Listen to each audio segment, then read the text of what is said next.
Hello and welcome to Meadow Bakery. In this video I'm going to show you how to make the best homemade powdered sugar sifter. Powdered sugar, icing sugar, and you can also use it for rice flour, especially when making sourdough and you need to shake some in your sourdough or a banneton. So I've got this jar that I've washed thoroughly.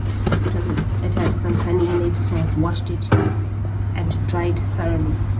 Now the next part is to drill some holes in it.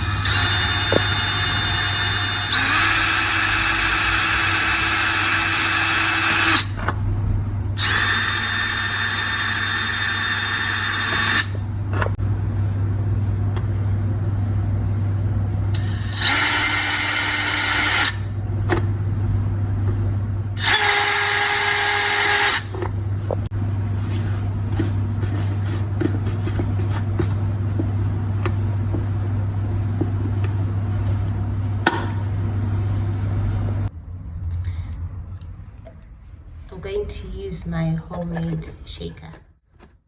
I made this shaker for my flour or icing sugar. So in this one I'm going to put icing sugar.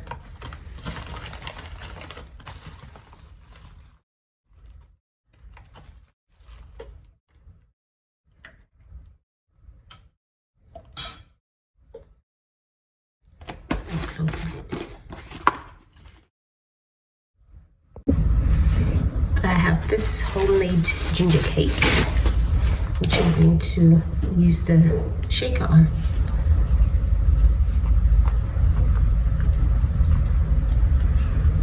Oh, I am very, very happy with this.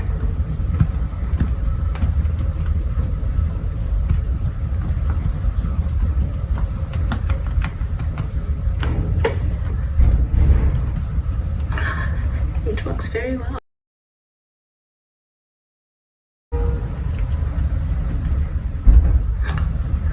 It works very, very well. Make sure your jar is dry before you add any flour or icing sugar. I dried it very thoroughly, and just make sure you leave it just for your flour and the icing sugar. You can put cling film on top if you don't want anything going in it. Just cut a size that will fit around it and just keep it like this. Thanks for watching, and see you again in the next video.